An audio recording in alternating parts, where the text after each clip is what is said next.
Good morning, you're listening to FloorDaily.net, and I'm Kemp Harr. I'm in White Sulphur Springs, West Virginia at the Greenbriar, and I'm with Neil Poland, president of Mullican Flooring. Neil, how you doing? I'm doing great, Kemp. We're so glad that you came to join us for our 30th anniversary celebration. Yeah, what a great place. This is a first-class location, and it's fitting, too, that we're in West Virginia because that's actually where it all started for Mullican, right?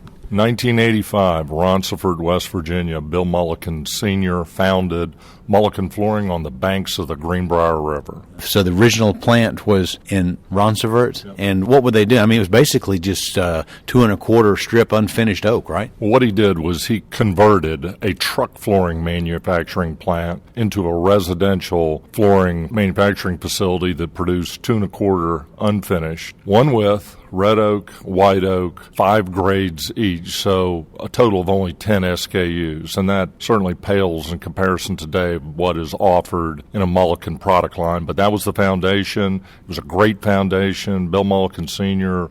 was a tremendous visionary as he saw the hardwood flooring industry beginning to grow and took advantage of it.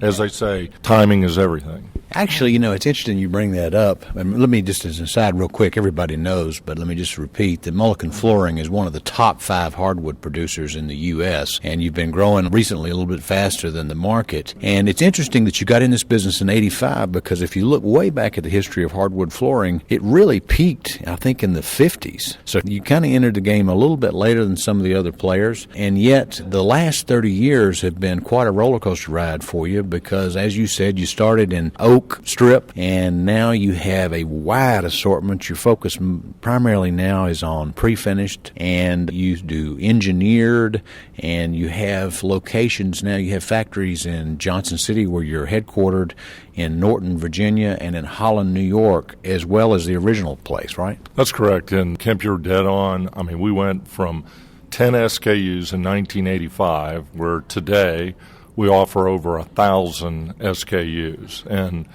that's across pre-finished solid, unfinished solid flooring, pre-finished engineered flooring, and so many surface textures, colors, species, and widths that it still blows my imagination. And I believe it'll continue to be a challenge for all of us in the industry as the consumer really wants to fill their specific desire. Therefore, we're going to keep producing leading-edge styles, colors, textures, width to keep pace with the changing design trends.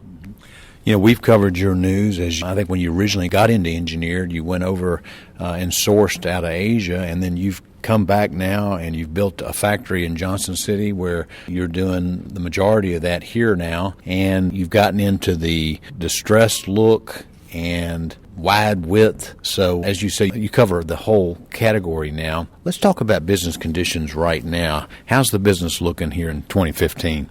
Well, the business is, I would call it flat with last year, slightly ahead in units. There's been some pressure on the pricing just a little bit, and we're coming off of 2 good years of growth. So at this point, I'm going to say, we're happy to be flat for the year. So flat for the year, that's from a revenue perspective, but you're up in volume, right? Because there's been a little bit of shift down in pricing. Yes, we have experienced an increase in volume across solid and engineered footage. I'm going to say it's a single-digit increase. We're optimistic, though. We're very positive. That's been one of the keys for Mullican Flooring over 30 years is having energy and a positive attitude. And looking forward in 16 and 17, we believe this housing market really is going to come back, and it's going to create a lot of future growth opportunities within our industry as hardwood flooring, from the research that's been done, is still the most desirable floor covering, meaning that consumer, when given a choice at any price to pick a floor covering, chose hardwood 44% of the times in, I believe it was your recent research. That's right. And, one of the interesting things is that we keep waiting for this builder market, this housing market to recover. And because it is an investment, the surface will last the life of the home. And so you see a lot of it being put in on the initial construction.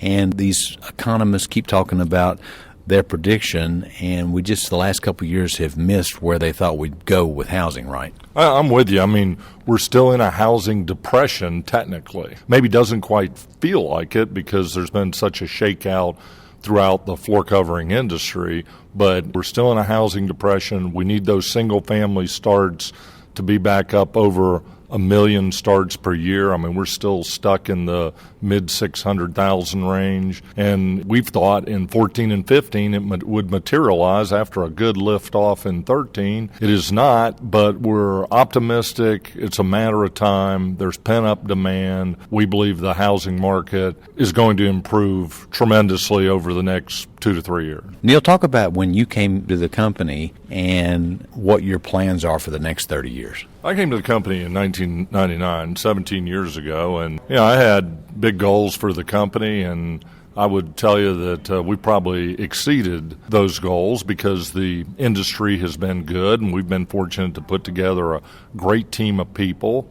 Feel like we've got the strongest management team. We're the largest independent-only hardwood flooring manufacturer in the U.S., and for the next 30 years, we're going to continue to build more on our strong foundation. That is, we're going to continue to make tremendous capital investments in our plants so that it enables us to produce a quality product, with quality, being the key element of our foundation going back to 85. We want to be able to keep pace with the design competition, the styles, colors, surface textures, looks that have been created by designers. So, we want to be on the front edge of that. So that takes an investment in additional equipment. Obviously, we need to keep our labor costs under control so we can compete globally. Therefore, there will be a lot of investments in automation equipment. All right, let's come back to this Pearl 30-year celebration. What a great place to pick. I mean, this is the first-class property. I mean, it's tradition. It was built back before the Civil War. It kind of goes in character with who Mullican is as being a first-class supplier, right? Well, what's perfect about it is it's 10 miles from our Ronceverte flooring plant, the original plant, in its same location on the Greenbriar River in Ronceverte, West Virginia. We wanted to celebrate in a big way. 30 years is a tremendous accomplishment. When you have a celebration, it's always good if you can celebrate in an environment that is first class. The Greenbriar is a resort. They hold a PGA tournament. They have so many amenities that they offer here. There's a lot of activities. The resort has transformed itself in the last 5 years under new ownership. And you've got some neat things planned for your guests. You've got all kinds of activities today. Talk a little bit about who's invited to celebrate this birthday with you. So we've got our distributors from across the country and our core lumber suppliers from primarily this region here in attendance today, and then many other key vendors. All right. Well, it's great to be with you. Again, I've been talking to Neil Poland, the president of Mullican Flooring, at his 30th anniversary celebration, and you've been listening to Kemp Harr and FloorDaily.net.